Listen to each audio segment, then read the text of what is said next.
You guys must love the Rivalry series. I'm not complaining, but when I did a wrestling tragedy and asked for people to send requests in, they were like, nah. But then, like, the day of I upload the fucking video, I get 2 requests for my Rivalry series. So, not complaining, but if you guys enjoy it, I really appreciate the request. I enjoy doing this on my channel more than reviews, believe it or not. So, I do want to take the time and actually thank you guys for any of you in the past who have sent requests for the Rivalry series. And appreciating soda. But number 15 is request by Jericho Holic 8704. I was wondering if you could do a Rivalry review on Chris Benoit and Chris Jericho in their feud from early 2000 to early 2001. No, I didn't memorize that. I'm just a quick reader, I guess. I don't know. Hold on. I do use Wikipedia as a resource to remember, you know, like how many matches they have, what happened. The one that's obviously going to stick out to me is their match at Royal Rumble 2001. It's one of the better ladder matches I've ever seen. Easily. Just brutal match, and I just loved it. You know, no, I'll talk about the match when the match comes in order. But, okay, load, you piece of shit. Load, you piece of shit. Yeah, wow, on Wikipedia, they have a whole section just for his time feuding with Chris Benoit. Okay, I'm cool with that. Okay,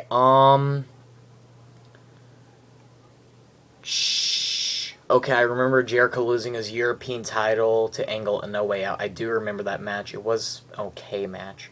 And of course, this was the time when you get the Eurocontinental whole thing with Kurt Angle having both the European title and the Intercontinental title. So then you'd get the Triple Threat WrestleMania 2000. Good match, actually. I believe the first fall was the first fall for the European title.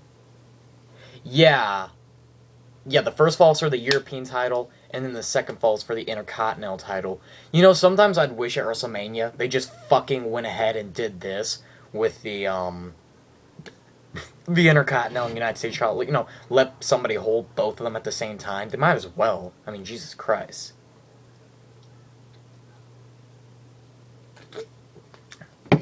Why not? If Cesaro brings back the European title, give him the European title and Intercontinental title and say, Kurt Angle's my motherfucking idol. Do it.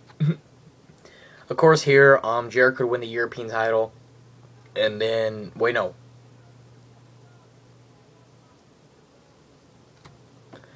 I think, I'm trying to, okay, Jericho won the European title and Benoit won the Intercontinental title. I don't remember. I knew that Angle walked away with nothing, even though he had both belts walking in. I think Jericho got the first fall, Benoit got the second. I'm just going to say, yeah, Jericho won the European Championship by pinning Benoit, who in turn pinned Jericho. There we go. Yeah, Jericho got the European, Benoit got the Intercontinental.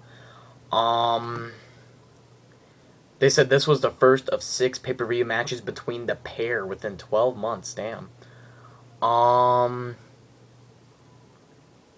There's a whole thing with Triple H. You know, Triple H was Jericho for the WWF title, and then the referee made a fast count when Jericho pinned Triple H, causing Jericho to win the title. Hebner reversed the decision, so Jericho never really won the championship. Oh, so sad. You know, that was actually the feud where Jericho was really starting to get some, like, major momentum. And, you know, I always wondered, like, in that year, like, if they were to put the title on Jericho, how big of a deal that would have been for Jericho. Like, it would have accelerated his career to a huge, bigger pace way faster. But I think 2001 isn't too shabby either. Speaking of 2001, we're at it already, I know. At 2001 Royal Rumble, Jericho defeated Chris Benoit in a ladder match to win his 4th Intercontinental Championship. Okay, what I was saying, I loved it when Benoit tried to hit Jericho with the suicide dive, and Jericho's got a steel chair, like, and Benoit's like, watch that match if you've not seen that match. I'm not putting a link below. I'm sorry. I don't want to take the time to do that because I'm a lazy bitch. But look up that match. Hilarious moment. Just Jericho fucking Benoit. I don't know, it's stuff like that that, you know, caused me to go batshit, but at least it was freaking hilarious. At least that shot was. But, really good match, really good ending. I'd say the right guy won for the most part. At Judgment Day, Jericho and Benoit win a tag team turmoil and earn a shot at Stone Cold Steve Austin Triple H for the W titles. This tag team championship match on Raw gets a lot of recognition for one of the better tag team matches during the Attitude Era and stuff like that. I watched the match once, it's been a while, but I don't know, for like how lopsided it was. You know, Jericho and Benoit on the right were very good superstars, even at the time. But then you have Steve Austin, the guy who the Attitude Era was focused around, and God, and teaming with Stone Cold Steve Austin. You look at the lopsidedness of it, it's like, wow. But, yeah, Benoit and Jericho actually won. Yeah. Shocked the hell out of me. Yeah, it was actually during this year Benoit got injured. It was a year-long injury doing a diving headbutt through a table. That's why I found the chair shot to the head so funny. I bet you that did a hell of a lot of damage than half the headbutts that Benoit did on fucking pay-per-view. I'm just saying.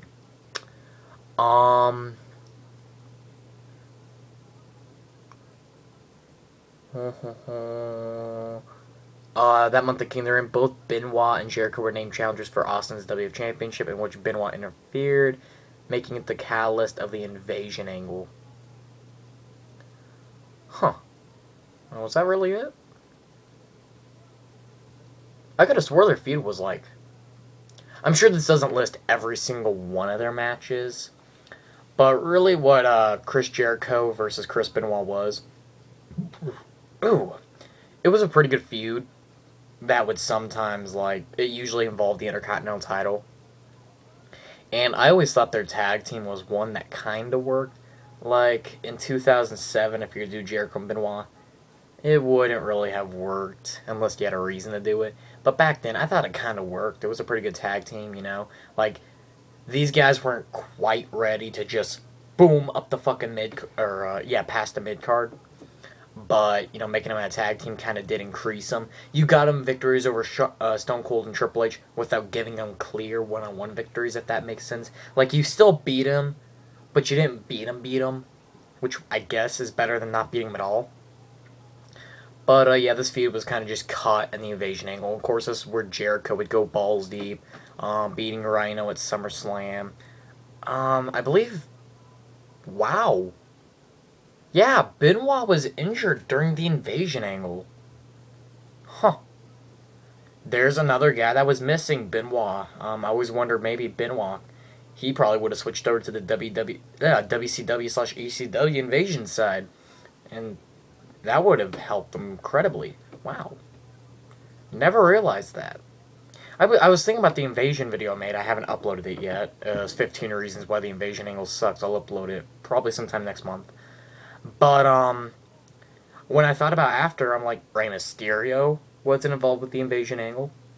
Mr. Perfect wasn't involved with the invasion angle.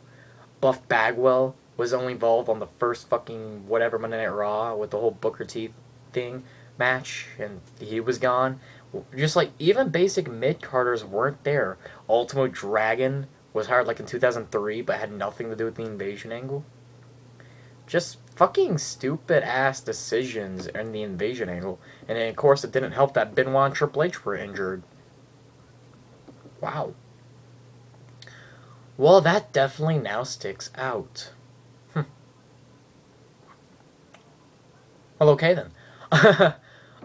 But yeah, Jericho's the one that kind of benefited off after this whole feud. You know, beating Rhino, then going in, being a big part of Team WWF, and of course, finally winning against Stone Cold and The Rock in the same night. But yeah.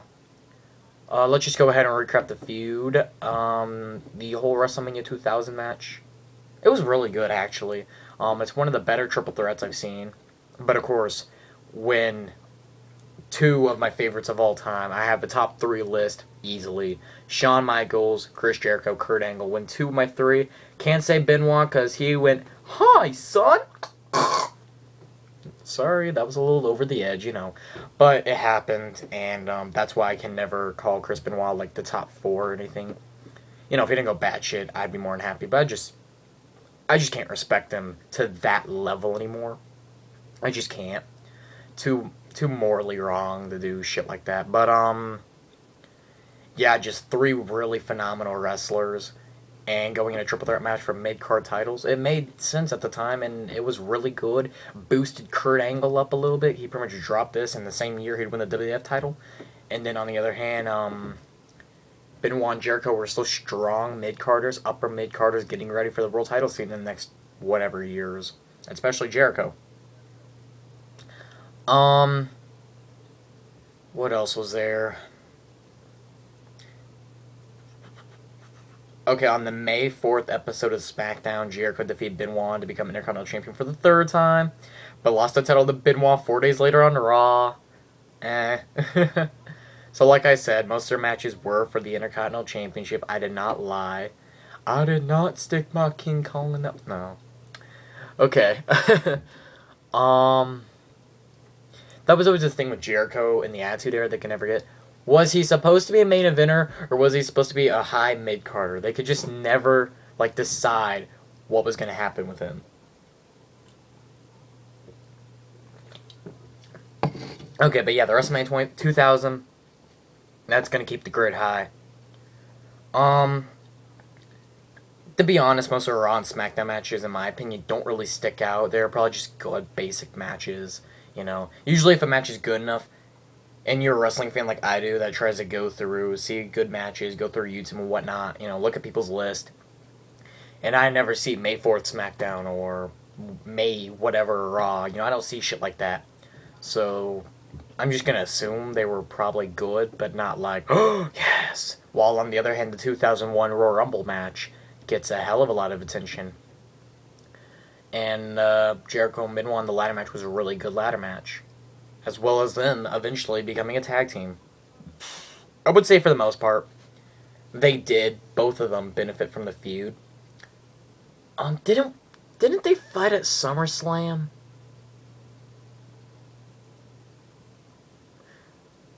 No, yes? Okay, I might be wrong here. But didn't Benoit go against Shane? No, not go against Shane. Didn't Benoit have Shane McMahon in his corner against Chris Jericho at SummerSlam 2000? But Shane McMahon wasn't there because that was the same night he got hit in the back with the Singapore Cane and then dropped like 30 feet. Didn't Benoit and Jericho fight at SummerSlam 2000? If you guys remember or not, comment please. But if I think they did, and I think that was a good match. I know they fought at SummerSlam before. Or I'm going batshit, I don't know. I'm just going to say I could have swore they did. I'm going to go back and look at it after. But yeah, SummerSlam 2000, did they? I don't know. I'm not even going to fucking... Yeah, I think... Gah! I don't even know. Yes, they did. They did. It's a conspiracy by the government. Yes, they did. No, but then they become a tag team. And I don't think neither one of them, other than Benoit getting injured, they didn't really, like, get buried in the feud or downgrade their character. They both kind of did, you know, raise themselves from this. And I'm not going to blame this feud for getting Benoit injured, obviously. But with Jericho benefiting hugely, with the Intercontinental Championship, this was the time where the Intercontinental Championship and even the European Championship had high credibility. Really high credibility and momentum.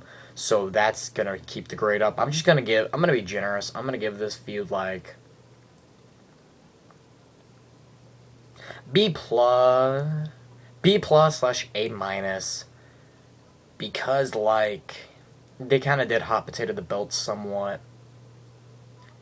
The feud didn't really stick out. They never had, like, god amazing matches. Like, the 2001 Royal Rumble match was really good, but it wasn't like,